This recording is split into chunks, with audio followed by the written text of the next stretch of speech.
老师、各位同学，大家好。我是张丽玉，来自台南大学，但是我住淡水，好，所以今天没有从很远的地方来的。那我今天的主题是从戏中学，谈台湾的儿童戏剧教育。那非常有趣的是呢，银山刚开始有时候问大家说，有没有小孩，或者是你有没有跟孩子相处过超过半天以上的经验？好，那我觉得其实更重要的是，其实每个人心里面都有一个小孩。我们每个人心里面都应该让那个从小跟我们在一起的小孩一直在这里，而且他不应该让他长大。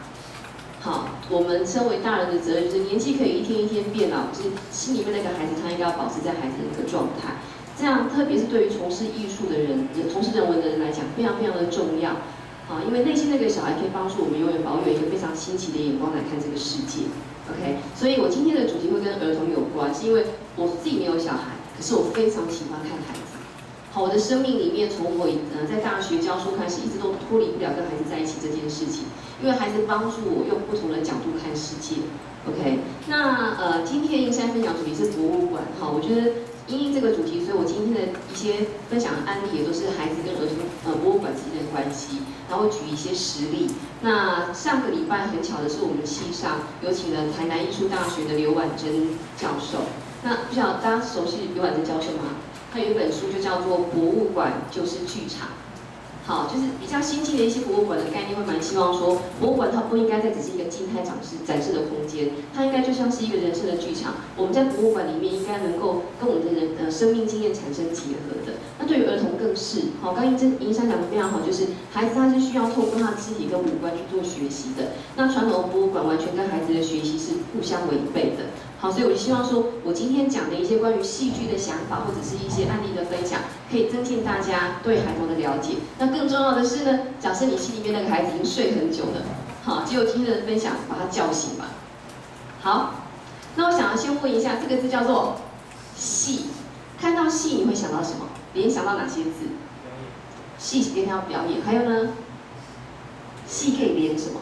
往上往下各加一个字，它可以是戏剧或者戏曲，还有呢，戏乐，还有呢，往上再加一个字，可以变成游戏。对，它可以是游戏，它也可以是戏剧。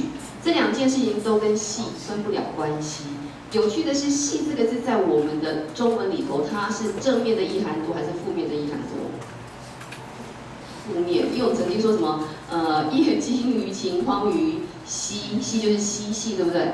那好玩的是，在西方的文化里面，戏它其实是一个正向的概念，所以光是从文字本身就可以知道说，我们对于孩童的教养是完全不同的文化的背景哈。所以游戏其实是戏剧，戏剧是游戏，这两件事情分不开的。我在台南大学有一门课叫做创造性戏剧，那创造性戏剧呢，它是蛮鼓励孩子透过他的肢体跟感官去做学习，所以刚开始的第一阶段课程一定是玩游戏。然后我就请学生啊做一个脑力激荡，我觉得他们说孩子喜欢玩扮家家酒，然后大人玩的是剧场，那这两件事情有没有关联？好，就有一个学生讲了一个非常有哲理的话，他说，孩子的扮家家酒呢，扮家家酒是孩子的剧场，剧场是大人的扮家家酒。OK， 好，是这两件事情是完全相关的哦。那英文的戏或者是游就叫做 play。好，所以我蛮想要从 play 这个字开始讲，是因为中文的戏这个字有比较多这些负面的意涵，可是英文的 play 这个字去查字典会发现，哇，它包罗万象哎，它里面其实正面的意涵是比负面意涵要多很多的。所以 play 翻成中文可以是什么？它可以是，这可以按吗？这个是这个。好，它可以是玩，它可以是游戏，它可以是扮演，可以是戏剧，可以是剧本。OK， 然后呢，游戏有哪些形式？其实在妈妈的肚子里面的时候的那个小 baby， 在座男生应该没有怀孕过了，我也没有了，好，但是我们看过别人怀孕的样子嘛，对不对？好，妈妈在对肚子里面的孩子讲话，会不会开始扮演了？会不会扮演？好，可能会用一种很可爱的声音说：“妈妈告诉你哦，对不对？”可是对先生呢，过来倒杯水。对不对？哈，我们在跟一个还没有看得见的生命的时候，已经开始在跟他做扮演的游戏。那很多理论也告诉我们，其实不要以为孩子在肚子里面不懂，他已经可以他可能听不懂话，可是他已经可以开始感受到那些声波啊，还有一些一些接触。所以怎么样在孩子还在肚子里面的时候开始跟他讲话，让他习惯妈妈的声音，这件事情是重要的。所以其实胎儿跟妈妈之间的互动是来自于还在肚子里面的时候就开始了。等到孩子出生之后呢，小时候会玩什么？会玩扮家家酒，它就是一个自发的想象力的游戏。好，这个阶段很重要哦，所以我等一下会介绍是台湾的一个幼托的一个新的政策里面，很强调孩子玩的权利，是他们的权利，我们不能剥夺的。好，然后他们开始会说演故事，那比较正式的呢 ，play 可以是一个正式登台的戏剧演出。好，但是我们一般人对于戏剧的一个印象会停留在正式登台的戏剧演出，就会觉得说我没有办法演戏，我没有受过专业的演员训练，我凭什么上去演戏？我没有那样子的一个才华。但是忘记了莎士比亚曾经告诉我们什么？莎士比亚曾经说，他说过很多话，我知道了。他曾经说过呢，整个世界是什么 ？All the world's a stage， 整个世界都是一个舞台，然后这个舞台上面的男男女女都是演员。所以其实我们在日常生活里面每天都在演戏耶，甚至会对自己演戏，有时候会啊，可能去否认我们内心非常一个负面的感受，然后要用很正向的力量来鼓励自己。然后一天你要扮演多少社会角色？可能是人家的爸爸妈妈，你可能是学生，可能是老师。好，所以扮演这件事情无时无刻都在我们生活当中是发生的。OK， 好。那我们再想想看，为什么孩童需要玩戏？孩子为什么需要玩游戏？这两张照片虽然是外国的小孩，可是我觉得孩子的天性它是 universal 的，对不对？好，你看看这样子的孩子在玩游戏的时候，他有什么样子的感觉？可不可以描述一下？你觉得他们看起来像怎么样？开心，还有呢？兴奋，还有呢？集满5个才会跳下一张。几点？开心、兴奋，还有呢？失控。失控的，好。快乐，再一个。他们的身体热度，玩的时候会怎么样？会发冷还是发热？发热就会怎么样？就会流汗。流汗这件事情很重要哦，它跟孩子的健康、跟人的健康是息息相关的。所以你看到为什么孩子需要玩游戏，是因为他们会开心，是因为是跟谁在一起？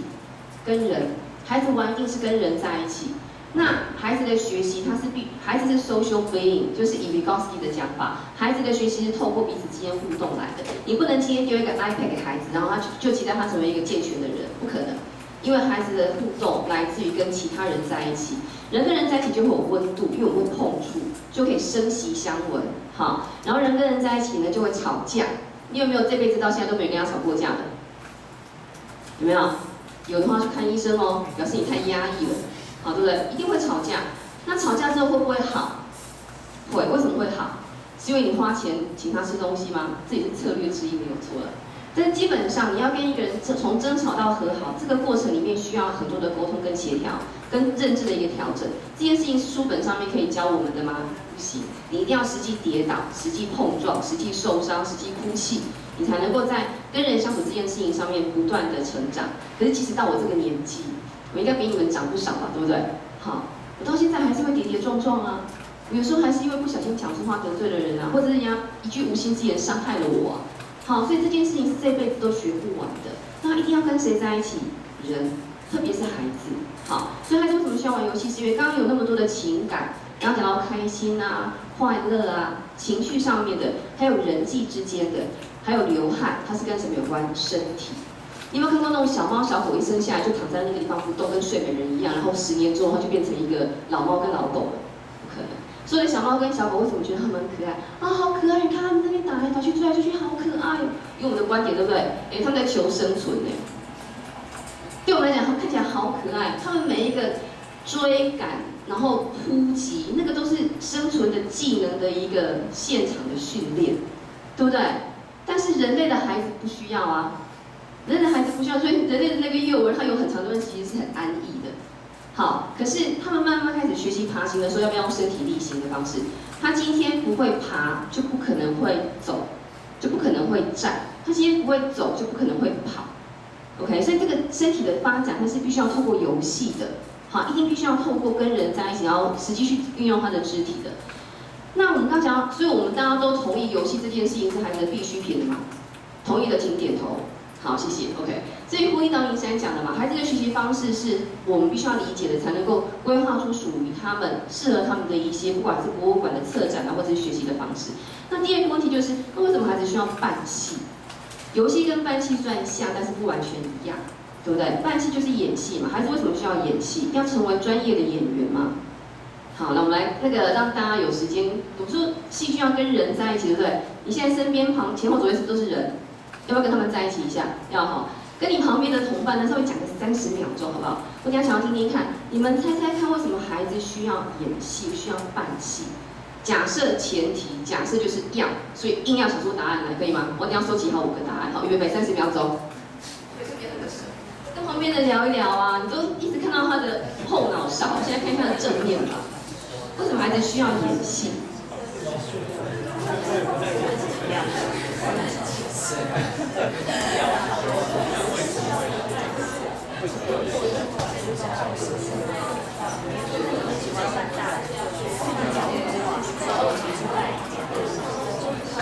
好，剩下5秒钟哦，我等下期待有5个答案哦。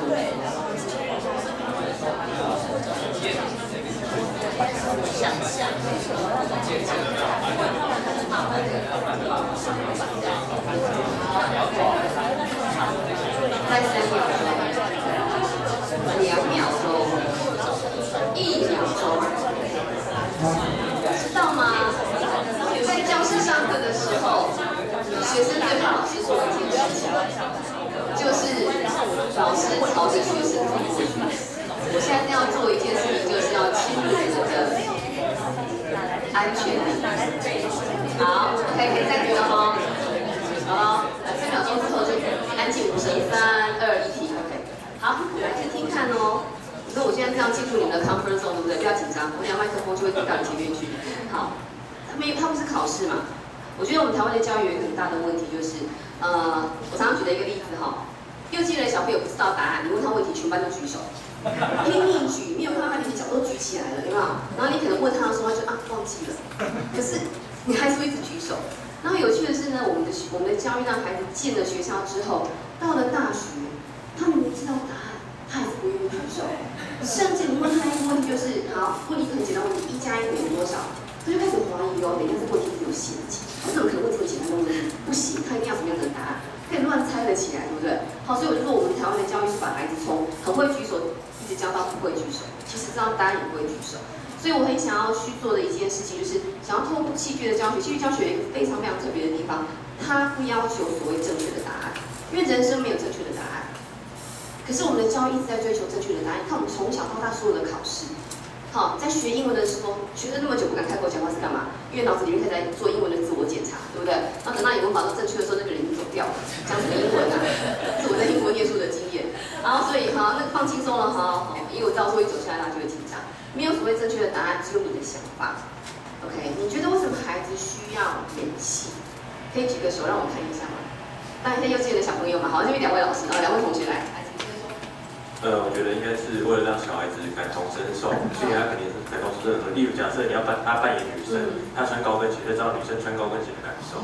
对，就是换位思考。对，就是要在别人的鞋子里面，这个是用那句英文的，叫 be in other shoes， 对不对？好，他是举了一个实例，就是你要感同身受。好，还有呢，帮我传一下麦克风吗？谢谢。后面有一位同学要记下来，今天下课要考试。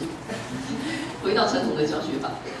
演戏除了可以就是同理别人的感受之外，其实它也可以解放小孩子或每一个人心里面另外一个自己。有时候可能我们很习惯被规约在一个制度里面，但是其实他内心有另外一面。其实人格他绝对不是单一的，它是多元的。对。那透过戏剧，他透过角色扮演，他可以释放他自己的另外一个不同的面向，对，新的一个面向。好，所以它可以是一个宣泄，可以是一个调试，对不对？一个疗愈，很好。好，还有吗？来这边有这位同学，我说要集满5个哈，现在3个了，太棒了。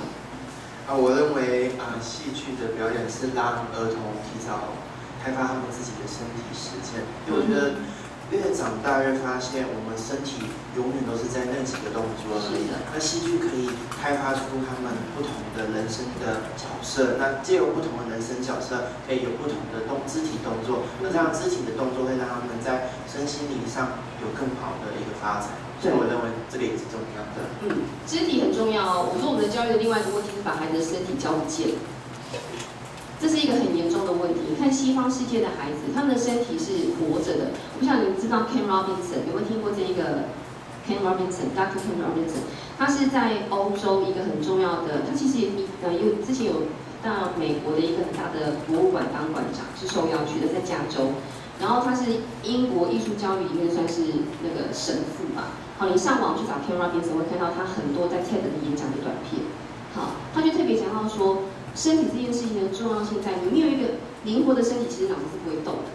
然后就开了一个玩笑，他说呢，大家都最怕跟教授们开 party， 最怕邀请教授去参加 party， 为什么？他说教授就是一群只会动脑然后没有身体的人。好，像这群教授就是我也是其中之一嘛，就是开自己的玩笑这样。他说呢，对于教授这一群学者来讲，身体只是运送脑袋的交通工具。好，所以你可以想说，如果整个 party 一个就是教授，他们聊的事情一个就是 boring， 对不对？然后大家就会闪，就是他可以开这样自己的玩笑，其实不简单。一个要对自己有极度自信的人才有办法开自己的玩笑哦。好，但是他点出了一件事情，就是我们的教学里面让孩子身体不见，它是一个很严重的事情。为什么现在有这么多过动的人？是真的需要看医生吃药吗？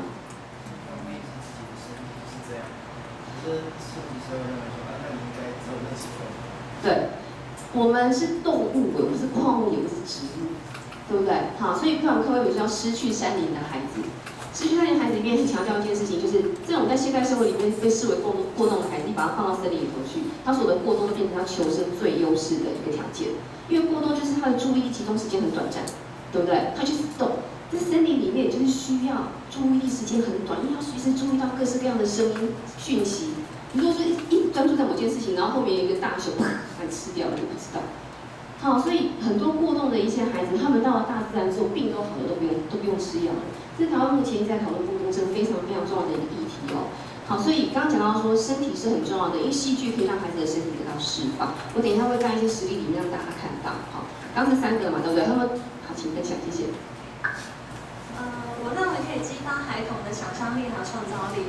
比如说，像小朋友他很喜欢《爱丽丝梦游仙境》好了，那他就是借由扮演，比如说毛毛虫、抽水烟，或者说红心皇后，然后去揣摩他那个角色可能的情绪，或者是他的一个动作。对，谢谢。好，这是另外一个面向的一个分享，对不对？它是想象力跟创造力，是脑子里面的东西，可是它必须要透过脑子里面是抽象看不见的。那我怎么知道你在想什么？我必须要看到你有形的一个外显，所以有形的外显，它可以是一个艺术创作的一个传递的方式。好，还有一位，请说。我觉得小朋友的这种扮戏，我觉得很像。还有一个朋友，我觉得就是针对我自己家的小朋友来说，就是他很喜欢扮大人，比如说扮演我，然后他就会觉得，为什么要去上班？因为每天都在纠结我为什么要去上班这个问题，然后他就会经常的自我安慰，然后他扮演就是说，他就告诉我说，我一定会去上班。我觉得是一种自我舒压的一种方式，自我舒压，然后他就觉得说，不管怎么说，大人就一定会去上班，所以他有一种自我调节、自我舒压的那种感觉。另外一个，老师我想跟您分享一下，就是您刚才讲到在幼儿园的时候，小朋友经常会举手嘛。对啊，我就还有对老师告状过，说，我们家小朋友不喜欢举手，就是老师提问问题，他不举手。好，老师就告状我说他不举手，然后我就回去教育他说，你下次一定要举手。然后结果他第2天，老师又告状我说，他真的举手了，但是他不回答问题。对，所以我觉得确实中国的教育就是这样子，就是让很多的小朋友本来他们很愿意举手，渐渐的他们发现说，好像举手会有危险，然后可能会挨批评，所以他们就不举手。又有一句话说呢，枪打什么鸟？出头鸟，这是我们的文化。西方的孩子他们是家长很鼓励他们要 be ambitious， 你不用到 aggressive， 虽然美国文化很 aggressive， 但是你要 be ambitious， 你要去 show yourself。可是我们就是要温文儒雅，要中庸，然后你绝对不要太突出，因为太突出马上就会头就被砍掉。好，不能说哪一个一定是绝对好跟绝对的不好，但是每个文化里面都有值得改进的地方。然后刚提到说，孩子会透过扮演大人这件事情自我说服。有没有看过那种小朋友很怕看医生的？看医生会被打针，对不对？然后回家就一定会演一出戏，妈妈你来，我们来演医生跟病人啊，谁一定要演医生？小孩啊，谁一定要演病人？他一定要规定大人要演病人，然后就要去打爸爸妈妈的针，对不对？然后在这过程里面他就得到疗愈了。好，再推荐另外一本书叫做《巫婆一定得死》。好，可以，如果你真的对儿童这个议题有兴趣，《巫婆一定得死》这本书，它在讲童话故事里面怎么对孩子进行疗愈的作用。他从童话故事里面的7个原他用7个原罪来看童话故事，7宗罪。好，那为什么孩子要读童话故事？为什么？我不晓得这件事情是不是真的啦。有人讲说爱因斯坦曾经说过，爱因斯坦是一个什么家？他是科学家。他讲过一句话，他说如果你要你的孩子聪明，你要念童话故事给他听；如果你要你孩子更聪明，你要读更多的童话故事给他听。他不是一个文学创作家，跟他讲的这样子的话，虽然说他已经死了，我不能把他挖起来说到底是不是你讲的。好，但是也会知道说，故事里面有很多孩子可以吸收的一些很重要的自我疗愈的、自我抒压的。好，非常谢谢同学们的分享。好，我要回到我的口语。好，因为说今天是一个比较聊天式的方式嘛，所以我就真的会用走动式的方式这样。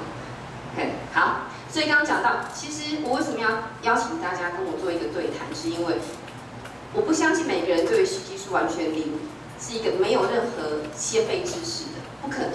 好，我会带着我的知识跟经验来，你也现在对我讲的每一件事情，已经开始在做一个主动的诠释。主动诠释的那个 base 在哪里？就是你自己曾经经历过的事情。所以我们这样子两方的东西才能够产生一个交集。那我们离开了这个现场之后，我会带着你们给我的回馈，然后让我对于戏剧的东西是更加扩充的。你们会带着我的分享，对于戏剧的概念可能是理清或者是更加深化的。所以我觉得对谈这件事情对我来讲是很重要的。好，所以我们来看一下戏到底里面包含了什么。刚刚有同学讲到啊，他有想象，他有创意，对不对？好，要不要观察？为什么孩子可以把大人演那么像？因为每天都在看爸爸妈妈在做的事情啊。对不对？好，要观察，观察这件事情很重要哦。要不要专注？好，你在扮戏的时候一定要专注要进入角色里头嘛。玩游戏的时候也是，不是这个戏不是只有演戏，它还包含了游戏。会不会有互动？会。会不会争吵？我刚刚强调，争吵这件事情是重要的，特别在成长的阶段，因为争吵每个孩子其实都是有棱有角的石头。透过争吵，我们把那个角磨得更圆润一点，好，那人跟人之间的相处会变得更融洽。会不会有欢笑？欢笑太重要了，这是以佛家的讲法，人生是苦难的，对不对？是受苦的，所以怎么样在一个很苦难的人生当中去找到欢笑这件事？然后游戏很自然而然大家就会笑。有没有在玩游戏的时候愁眉苦脸的？那不叫游戏的嘛，对不对？好，游戏会让我们自发的产生微笑，产生那个欢笑声，它是需要表达的，透过言语的表达，还有刚刚同学提的，还有肢体的表达，然后它是一个沟通的过程。有没有看过小朋友在玩游戏的时候吵架？然后我要玩我的，你要玩你的，那要不要沟通？我怎么去说服你来玩我的？你看这时候就发现孩子不同的个性哦，有的孩子他就很stubborn的，他就坚持说就是要玩我的，然后就发现那个坚持，后来结果就是没有人要跟他玩了。好，所以他就只好黯然回家，然后隔天又来了，他就会稍微讲说，好啦，今天玩你的，明天玩我的，可不可以？好，他就开始这件事情都不用大人教，因为他要跟谁在一起？要跟其他人在一起。好，那种同才之间的相处是很重要的，会有情感的交流，然后。游戏有没有规则？这个规则是老师规定的吗？不是。好，在我们小时候没有玩具的年代呢，我们很多游戏都是自己发明的，然后我们就会定规则，然后用这个规则完了之后，发现行不通，我们就会停下来修订规则。好，所以那个规则是在彼此之间，它其实是一个民主的过程好，游戏其实是一件民主的事情，因为大多数的人要去尊重少数人，可是少数人要去尊重大多数人的决定。OK， 好。有规则，所以有纪律。常常有人误会戏剧，觉得戏剧是一个自由自在，然后漫无法纪的事情，错了。其实戏剧是一件最严谨、最有纪律的事情。你想想看，一群人找在一起，然后找在一起之后要不断的工作，到最后可以在舞台上面呈现一个演出。这过程里面没有纪律，怎么成就一出可以演出的戏？好，所以它其实是一件非常有纪律的事情。不要被那些艺术家好像就是晨昏颠倒，然后喝酒啊、抽烟，然后就误以为说戏剧是那个样子，真的不是。然后游戏里面会有输赢，好，输赢这件事情在游戏里面跟考试的输赢其实不太一样的。好，那孩子他如果其实玩游戏很好玩，就是我是一个很不会猜拳的人，然后每次跟他玩游戏的时候猜拳我都一直输。那有一次在跟一个同伴玩的时候，他发现我一直输，心情不好，他后来开始放水，你可以明显感觉到他放水哦，但是你就接受他的放水，然后你就觉得那是一个无形的交流，表面的行为是他放水，然后我赢了，对不对？但是这行为背后有个潜台词的，我接收到他的善意，然后我也知道说他故意放我水是为了让我开心，我才会继续跟他玩。好，所以这里面有好多那种表面行为以下你看不见的事情正在默默的进行当中。好，要有肢体，然后会流汗。好，流汗很重要，因为人体我们现在生活里面有这么多的毒素，吃进去的哪个东西有毒，我们都不敢想，都不敢确定，对不对？可是流汗可以帮忙把毒排泄出来的，这件事情是一定要。你看我们孩子，可能下了课回家之后很热，然后那个整个身上都在冒汗，毛细孔是打开的，回家第一件事情是干嘛？开冷气。开冷气是马上把毛细孔锁住了，锁住是所有的汗水都在里面，那个身体的热就在里面，身体会乱跑，它找不到出口，像一个火山一样。然后终有一天会爆发的，因为热不跑出来，它只会在里面运作，然后会伤害我们里面的内在所有的器官。好，这个在医学上面其实是有根据的哦。可是现在家长很怕孩子流汗，舍不得，所以孩子会有很多过敏的情形，这是很理所当然。就是孩子在玩游戏的时候流汗不会抱怨，因为哪件事情转移他的焦点？好玩。孩子会玩得满头大汗，因为他肢体得到解放，觉得很好玩。孩子什么时候会抱怨热？无聊，没事做就觉得热。好 ，OK， 所以博物馆要让孩子知道他们流汗的机会。好，很重要是会产生自信。你看我们青春期的孩子多没有自信，我们青春期的孩子对自己的身体没有自信，然后对自己的表达没有自信，我们的教育真的有很大很大的问题。好，但是戏剧里面可以让孩子展现自信。我等一下会在一些学校里面的戏剧课程让大家看到孩子怎么样在他不擅长学业，可是他在戏剧里面找到他发光发亮的舞台。好。所以呢，戏剧它其实是一个综合的表达艺术的形式，它包含了各式各样的不同的形式，像是有文学，因为它有语言嘛，它是一个视觉艺术，哈，这是一个舞台的演出，它需要很多视觉艺术的一个辅助，然后一定会有音乐，会有语言，会有多媒体，是现在的很多舞台的演出都会有多媒体的结合，有舞蹈，有灯光，有化妆，有建筑。好，所以在这么多的形式里面，每个人都可以在戏剧里面找到他可以发挥的地方。它跟传统的教学很不一样，传统的教学是不是这样子排排坐，听老师讲，讲完之后回家念书，然后隔天用什么方式评量你有没有听得懂？考试。但是不是所有的孩子都擅长考试？应该是说，我们的教育只照顾到金字塔尖端的那群小孩。那下面的孩子他就不是金字塔尖端吗？错了，我们的教育应该让孩子每个人都有属于他的金字塔的尖端，不是只有单一的一个。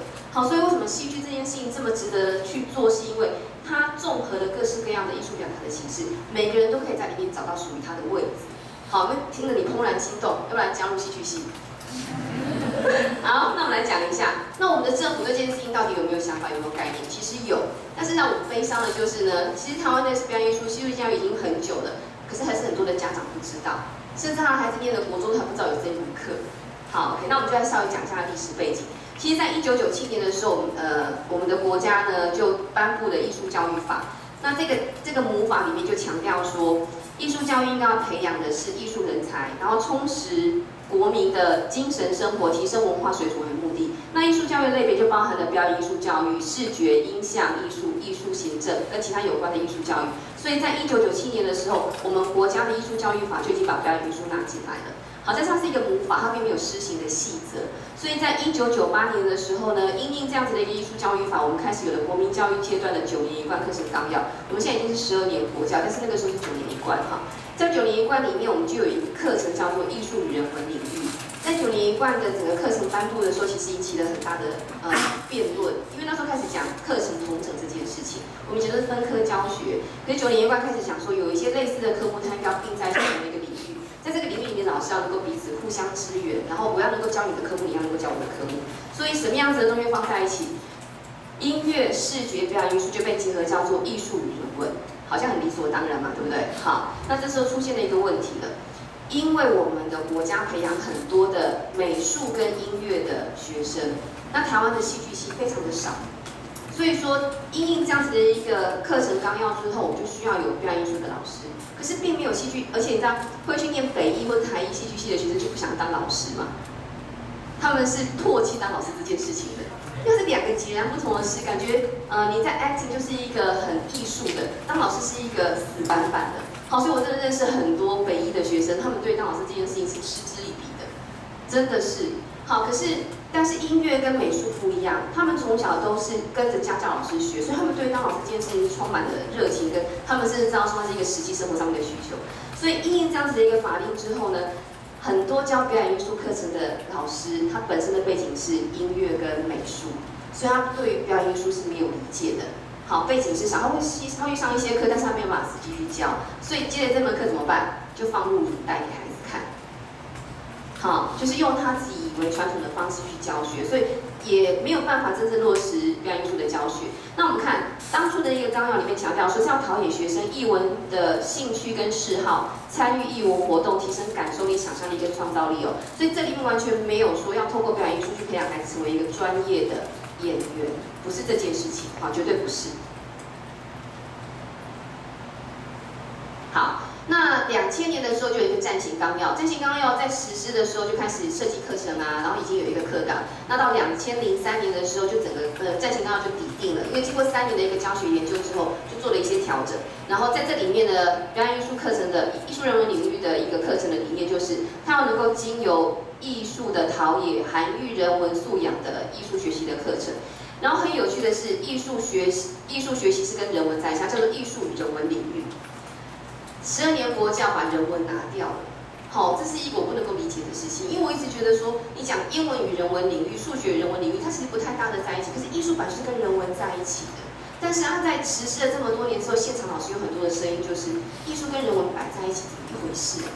好，有一个想法是人文应该要普遍在每一个课程里头，这个我觉得是 OK。可是当你艺术不讲人文的时候，有可能会让误理解说艺术变成是一个专业技能的发展，但是不是？我们是希望孩子透过艺术的一个涵养去发展他对于人文的关怀。可是很可惜的是，我们新的12年国教里面，它是要艺术，它把人文的这个字词去掉，然后甚至在高中的课程还把表演艺术课程拿掉。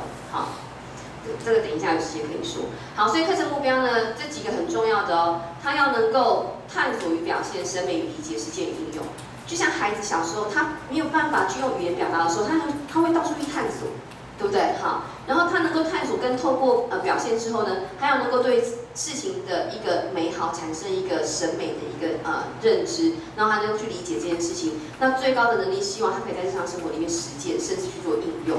好，所以就课程目标来讲，我觉得它是蛮实际的。好。那怎么样落实在教学里头？透过戏剧有哪些学习的方式？好，这是我归纳出来。其实透过戏剧有这几种学习的方式。第一个是戏剧游戏，再来是创造性戏剧、教育戏剧，还有教习剧场、戏剧展演跟观赏演出。理论上，我们的艺术人文领域里面表演的课程应该要符合透过这些不同的面向。你就会发现说，可能会跟你传统认知的戏剧是不太一样的。我们可能戏剧在舞台上面，然后全副武装，然后有灯光、道景、有道具背景，然后舞台上面一切，它叫做一个戏。但是戏剧不是这样而已。好，这个是我在英国学的戏剧教育之后，然后大大的打开我的眼界。好，那什么叫戏剧游戏？好，就是小朋友在幼儿的阶段，他们玩的扮家家酒，英文叫 dramatic play， 就不是单纯只有 play， 因为 play 可能就只是玩游戏。那 dramatic play 呢，它是一个运用想象的方式，所以像幼稚园里面会有那个娃娃角啊扮演区。好，那刚刚以上有提到说，是因为我的书他才认识我，我有写了一本书叫做《游戏童年》。好，那我在写这本书的时候呢，这本书就在讲到游戏跟戏剧这件事情。那书里面，我为了写这本书，所以我就去访谈了一些家长跟老师。那曾经有一个老师跟我讲，幼儿园的老师，他跟我说，他们幼儿园是很重视孩子的游戏角落的。好，所以家长来问班的时候，他就会介绍说，我们孩子每天来都有一个 free play 的时间。家长一听就我花钱来，你的课表借我看一下。啊，英文课呢？国文课呢？好，然后什么什么课呢？才艺课呢？怎么都没有啊？早上竟然有2个小时都是 free play， 那要玩我在家里面玩就好，干嘛花钱带孩子在这边玩？然后就把孩子带走了。好，但是玩才是孩子最重要的功课。孩子在小时候不是坐在那个地方听讲的，好，就很可惜。所以，书里面有提到说这件很重要的事情。那孩子在这样子的一个游戏里面呢，他学到什么？他学到运用想象，重新把生活幻想中的人事物件，透过自己的肢体、口语跟行动表达出来，它是一个假装。刚就有一个同学分享的这件事，对不对？在家里面扮演妈妈，好扮演爸爸要去上班的样子。我们小时候其实都这样做过，我想你还记不记得？还记得吗？你可能不记得，在看照片说哦，原来曾经做过这件事情，对不对？好 ，OK。然后它是一个自发的动机，没有人叫它这样子做，它就会自动自发做这件事情的。好，然后它会主动建构，就是两个人在一起之后，他们就那个情境就会演出来了。然后呢，他会用很多的象征，你知道象征是一件多难的能力吗？学文学的都会知道，我们在分析文学作品里面，这个文学作品里面不断的出现月亮，就开始对月亮产生怀疑。作者一直在讲月亮背后一定是有什么目的的，好，就赶快翻象征主义的字典，看月亮代表什么。好，所以象征是我们人类认知发展很重要的一个能力。可是谁就有了？孩子孩子在玩搬家家酒的时候，他们怎么玩？他们今天如果要一匹马，真的去牵一只马来吗？他拿一个扫把放在那个胯下，然后呵呵我在骑马，对不对？他如果要抽烟，真的去拿爸爸的烟吗？不用，他就随便拿着一支笔，然后分分钟就抽烟了。它就是一个象征替代的能力。所以要鼓励孩子玩搬家家酒，是因为他们在少即是多，好 ，less is more 这样的一个情境底下，他们会发挥他们想象力。然后我跟你讲这个事，你就相信了。诈骗集团呢？我们两个如果在玩说，我现在是医生，你是病人哦，好，我现在打你针哦，我打你，你要哭，就哭了，有没有？然后既然就愿意配合我们两个人共同在那个假装的情境底下，好，它是一个孩子天生的一个能力。然后还有一件很重要的事情是没有观众的，所以千万不要教小孩子表演给你看。我以前是英文老师，我最怕家长做一件事情，就是孩子去学校学了英文，补习班学了英文之后回来，然后正好家里有客人来，搞不好还是外国客人哦，觉得Mary 来，好，孩子学了英文之后，他名字改成英文的这样，Mary 来，快点那个 uncle 在这边，跟他讲几句你学过的英文嘛，因为孩子会很别扭。如果我们是孩子，你受得了吗？我又不是动物园里面动物教别人什么，可是爸爸妈妈就觉得说你去表演一下。好，所以不了解孩子的一个状态的时候，我们常常做一些事情，其实是真的在扼杀孩子的兴趣的。好，他们的这样子的一个 Broadway play 是没有观众，他不是为了观众而做演出的。好，那我刚刚有提到说，前几年有颁布了幼儿园教保活动课程大纲，虽然说这件事情到现在还是有很多的纷争啦，因为它牵涉到不是只有课程本身，它牵涉到还有整个制度，好，那个教保员的学历背景这些事情。蛮让人家灰心丧志的，就是因为我曾经是这个新课纲的某一个美感计划里面的教学实力里面的协同主持人，所以我知道说，在为幼儿园教保课程大纲努力奋斗的这群教授真的是很认真。在台湾很少说一个课程大纲，它是经过那么多年的实验才颁布实施的。很多就是我派一两个人，然后那个写一写，然后就过了。但是我们的教保大纲，我们的幼儿园的那个课纲呢，是经历了好几年，然后分各个领域，然后在很多地方做很多教学实验，再把这些东西拿回来再去做修改的。好，然后甚至我知道说有一个领域的教授，他在这个课程修订的过程当中得癌症过世，然后真的是因为忙这件事。好，我们都知道那个校学律师实在是很伤心的难过，他甚至在过世之前都还在为课纲在奔走这样。那我们来看一下课纲里面有一个美感领域，好，课纲里面它有肢体的，有美感的，有语文的。那我们那时候跟我合作的那个老师，他是负责是美感的领域，你会发现他跟我们的9年一贯其实是类似的，有没有？有探索、觉察、表现、创作、回应、赏析。所以就课程来讲，我们它是一贯的一个设计的脉络。好。然后在课程大纲里面还有提到说，我们希望孩子能够怎么样？透过一个艺术的参与，他能够拥有强烈的好奇心，然后能够运用五官知觉体察各种事物的美，产生幸福愉悦的感受。有没有想到记得博物馆里面，我们希望带给孩子这样子的一个感觉，然后他能够发挥想象，乐于参与各种艺术创作的表现。所以我们刚刚看到芬兰的例子，孩子不是只有被动的看，他必须要主动的参与。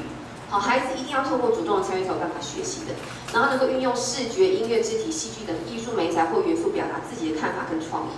所以发现西方的孩子很能够讲话，有没有？丢问题他们就很能够侃侃而谈。我记得我在英国念书的时候，我们班上有那个塞浦路斯跟希腊的同学，他就跟我讲说，有一个希腊同学，他讲说小学1、2年级的时候啊，然后有一天不晓得为怎么样心情不好，整天上课都没有说话。回家之后，那个马上妈妈就接，他还没有回到家，妈妈已经接到那个老师的电话，就想说那个 Despina 是不是今天心情不好啊？他怎么生病了吗？怎么都不说话？好，所以他想说他们希腊的教育里面的孩子呢，笛卡尔怎么说？笛卡尔说什么 ？I think therefore I am， 我思故我在。希腊的教育是 I speak therefore I am， 在教室里面你说你才存在，你今天不说，这个人就不见了。好，所以我刚到英国念书的时候很不习惯，因为我们都习惯要想好一个正确的答案才讲嘛。可是当我们想好正确的答案的时候，老师就问下一个问题了嘛。所以刚开始1、2个礼拜，我的那个 tutor 还很关心我说，Sabina 你是上课听不懂啊？你都没有讲话，你怎么了？我说我这里很热闹但是我还来不及讲出来。好，就是不同的一个文化思维产生很大的一个文化的冲击。我们的孩子不太有机会说话，但在戏剧的教学里面，他被逼着一定要说话，而且他乐于说话。OK， 好，然后他要能够去回应同才的创作，然后要接触多元的艺术创作的一个形式。好，那我们刚刚讲的是孩子他在幼稚园那个阶段，他会透过一些扮家家酒的方式，然后另外一个形式叫创造性戏剧。创造性戏剧它会在幼稚园跟小学的过程里面，课程上面运用的一种戏剧的形式。它是有即兴，也是表演式的，好，它被表演的，然后会有引导者带领观众参与者去做假装。我举一个例子来讲好了，我最近带了一个教案叫做种子。然后我就带着学生去想象，有没有想过一个种子在土里面，它要发芽的过程？我们小时候都种过绿豆，对不对？好，每天就要负责登记它长得多高。好，那是一个很客观、很科学的观察。可是戏剧你必须要进去里面，所以我就带着大家闭上眼睛想想看，如果你是一颗种子，然后你现在体内有一个能量想要伸展开来了，可是旁边的土把你压着，然后你用怎么样身体表示那个地方，你想要往上，可是土好重，那你会怎么样？在这个引导过程里面，身体就出现那个动作，对不对？旁边的土也好紧，你会怎么样？那我们还不能戏剧感受到那个重量的时候，我们就两个一组，我们互相推看，你压我，试试看。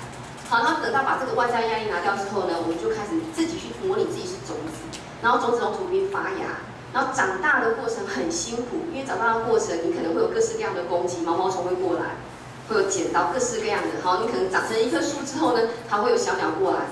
好，那这个想象的过程里面，我班的大学的学生哦，他们都告诉我说，老师，我从来没有想过一个种子长大的过程这么的辛苦哎。好，小时候观察绿豆就只是记录，很客观的记录这件事。好，所以创造性戏剧很强调是你要能够去想象，它就连接到前面一件事情，你要观察。你如果没有观察的能力，就无从去想象这件事情。然后学生就说了，然后我就问他们说，我们有3种种子哦，有绿豆、蒲公英跟腰果。我就问他们说，你们想要当哪一种种子？那我就放音乐，然后大家就模拟那样子的种子在空气里面游走。那很多人都选蒲公英，他觉得蒲公英很自由自在，飞来飞去这样。在整个活动结束之后呢，因为这个过程我会有一些引导，说好，现在大风吹过来了，别吹到那边没有地方可以去，然后你抓不住任何的地方，然后你在空中不知道该怎么办。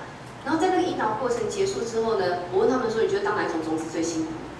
就有学生说，我发现当蒲公英最累，我不能够决定我要去的方向，这是我原来选那个角色从来没有想到过的事情。那直接看到蒲公英在天上这样飞来飞去很自由，然后经历过这样子的一个身体的感受之后，发现当蒲公英好可怜哦，他没有办法决定他自己要去哪里。这件事情我可以透过国文的文章，然后考名词释义，然后规定你把答案在选择题里面选出来，可是没有身体的感受。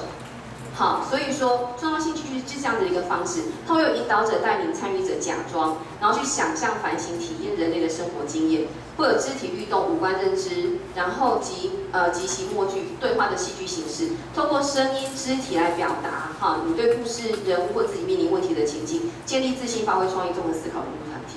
OK， 好，然后再往上到另外一个更复杂一点的戏剧形式叫教育戏剧。在英国，它是一个很主要的一个戏剧教学的策略，它会有教师做主导，然后有一些戏剧策略作为媒介，譬如说镜像教师入戏啊，然后做征战内心话。举例来讲，假设我今天要去呈现，我们一定要举例，我等一下再说好了。然后这中间呢是师生共构的一个想象的情境，所以老师要跟孩子一起进去这个想象的世界里面。然后很重视的是设身处地，他会讨论议题、发展认知，然后重视过程的经验，不是以展演为目的。所以到目前为止，这个戏剧都不是以展演为目的哦。然后我要讲的一个例子，好，就是我们系上的老师跟台湾历史博物馆合作的一个教育戏剧的计划。那当初呢，是因为说，老师们发现，在课本上面介绍雾社事件这个历史，它只有短短的2、3行字。但是雾社事件不是那2、3行字就可以解决的，因为雾社事件里面参与的是各方不同的人，有原住民，有我们，有汉人，然后还有日本人。这些真正经历过这些事件的人，他们内心的挣扎、两难到底在哪里？日本人就一定是邪恶的吗？原住民就绝对是正确的吗？汉人一定是出卖别人的吗？我们有太多对于这个世界的一些刻板的影响。那我们怎么样透过一个戏剧的假装，好，然后进入那样子的一个情境里面去同理对方的一个处境。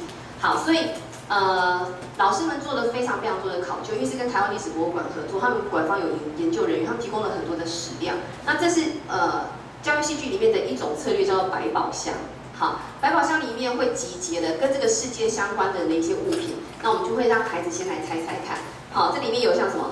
有什么口簧琴啊、打尾棒啊、牙刷啊、日文书籍啊，然后那个套紧式的陷阱、牛鼻环和服腰带，我们就先引发孩子的动机。你每个东西拿去玩玩看，你猜它是什么？好，那孩子其实很多人没有见过那个牛鼻环好，然后很好奇说牙刷怎么一回事？那透过这样子的一个讨论，跟你试着去玩玩看，哈，他们就开始对于这个历史事件产生好奇了。那知道牙刷在雾社事件里面扮演什么样子的角色吗？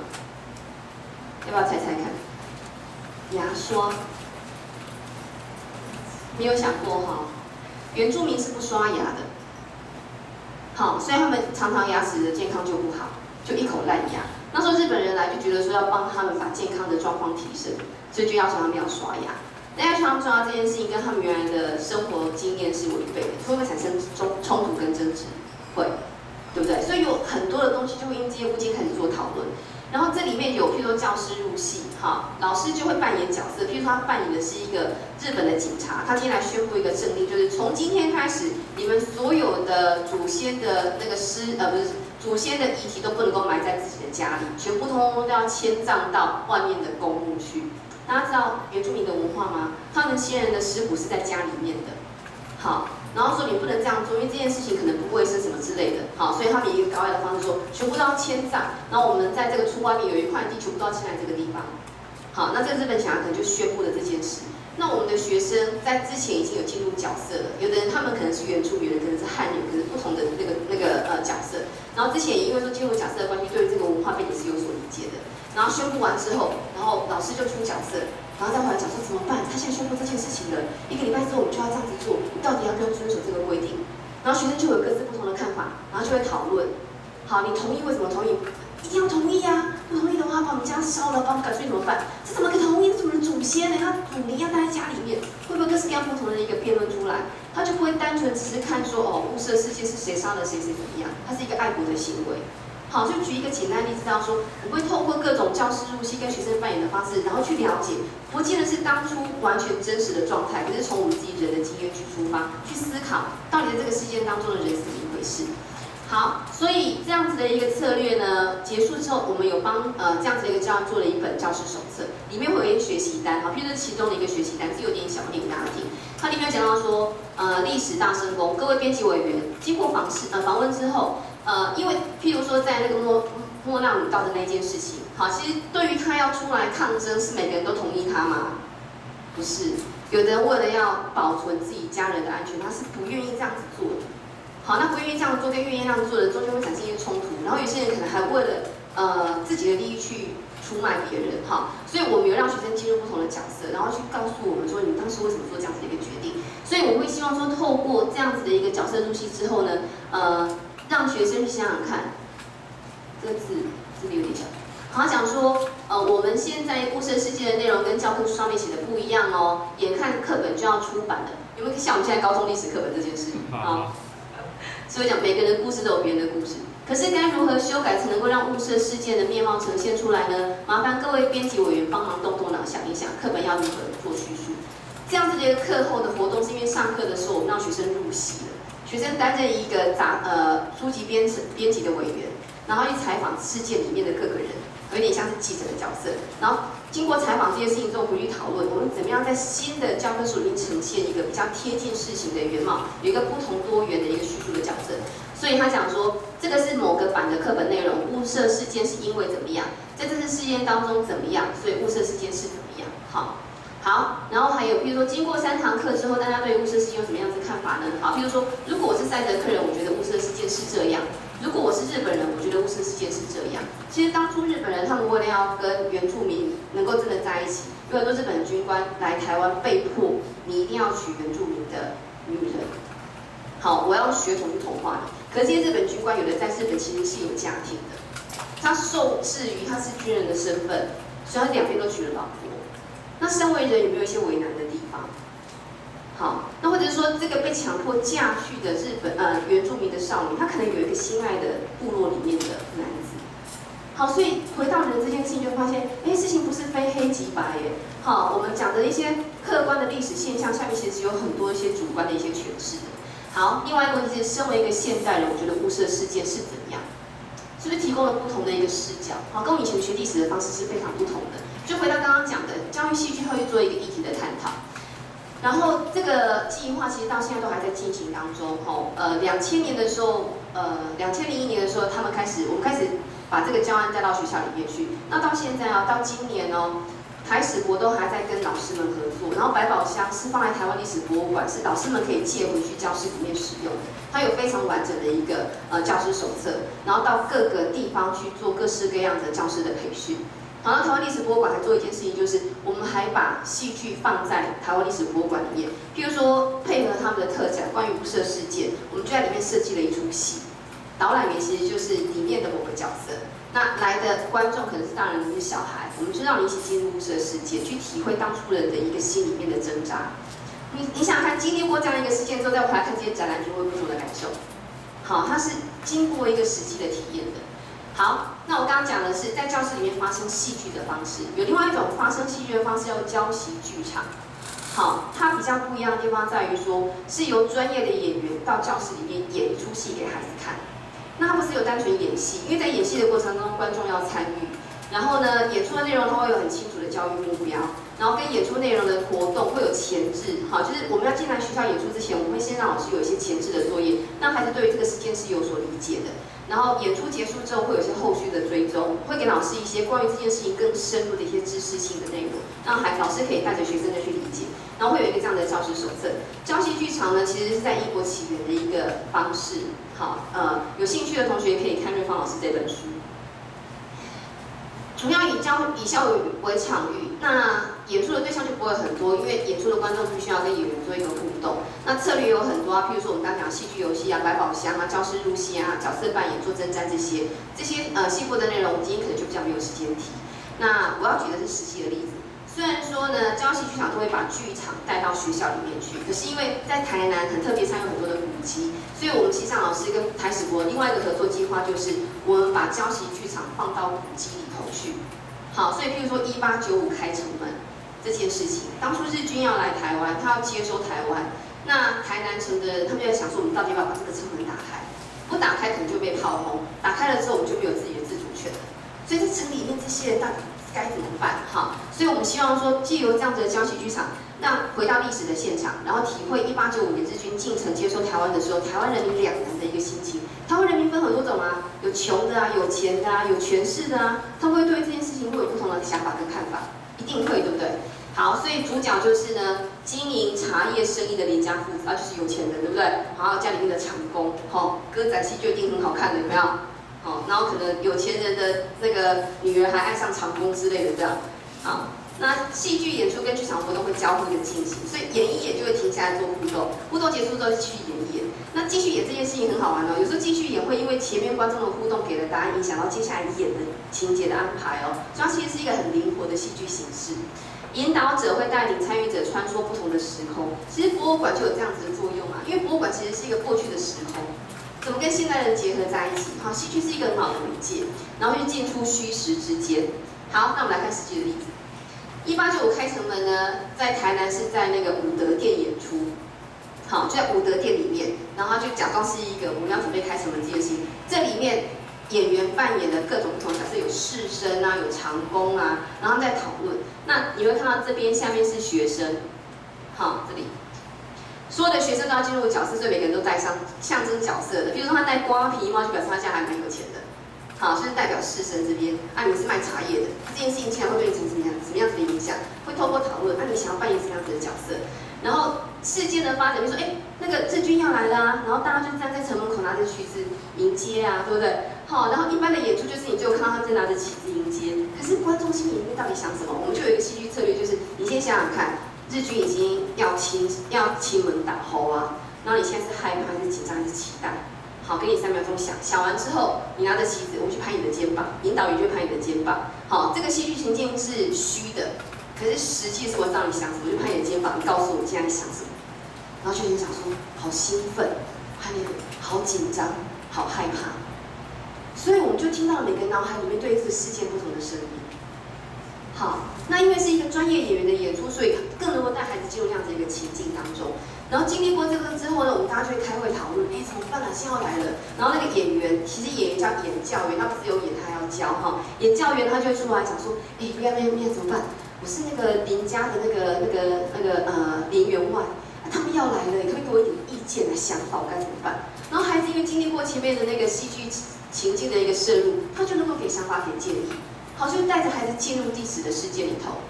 好，那另外一个呢是草地狼入神仙府，我们演出地点在那个大南门，好，就是台南大南门。然后呢，一样是在城门外，然后让孩子还拿了当初的那种银两，每个人发银两哦。等下进了那个城门之后，你就可以去跟摊贩买东西吃哦。好，然后这里面当然有一个故事在，但是透过那种走走停停看看的方式演，然后参与，然后让孩子透过这样子的一个演出去了解历史事件是怎么一回事。OK， 好。我们刚刚讲到不同的形式，对不对？那一般的国中里面呢，还有一个戏剧展演的形式，这个孩子的主动的摄入就会更多了。好，孩子他们在有些学校的老师，譬如说我等一下介绍张优美老师，他在他的课程里面很坚持，学生在他在大直高中的国中部任教，他的学生在国3的时候，就现在的9年级，毕业之前一定要做一个展演，所以展演就是一个正式的演出。孩子要从学期刚开始的时候，从写剧本。然后欧演员、设计服装、灯光设计、道具、排练、前后台管理，然后演出当天的主持、场地布置、行政事务，全部要一手包办。然后一个年级有9个班，老师要有很大的勇气才敢做这件事，而且连续做了很多年。那你想想看，他只是1个礼拜2节的表演艺术课，学期末要呈现出这样子的戏。幼美老师不但让他变成是学校的展演，他会请专业的老师来当评审。好，把一个表演艺术课搞得这么大，累得半死的目的是什么？因为孩子在中间得到的学习是非常非常丰富的，它是一个实战的经验。好，你想想看，光是卖票他们虽然不用卖票了，可是行政事务包含什么？要不要去规划？要不要做海报？然后现场演出当天的场地布置，全部都是孩子自己做的哦。好，怎么样串流程？然后他们要自己设计服装，那这道具全部都他们自己做的。然后自己要当建筑师设计道具，然后要控灯光，因为他们教室有灯光，所以要去练习怎么样处理灯光。然后里面会有剧团的一个正式的编制，有导演、有编剧，然后有舞监。好，他在模拟剧场的一个形式，可以让孩子在课程当中去学习。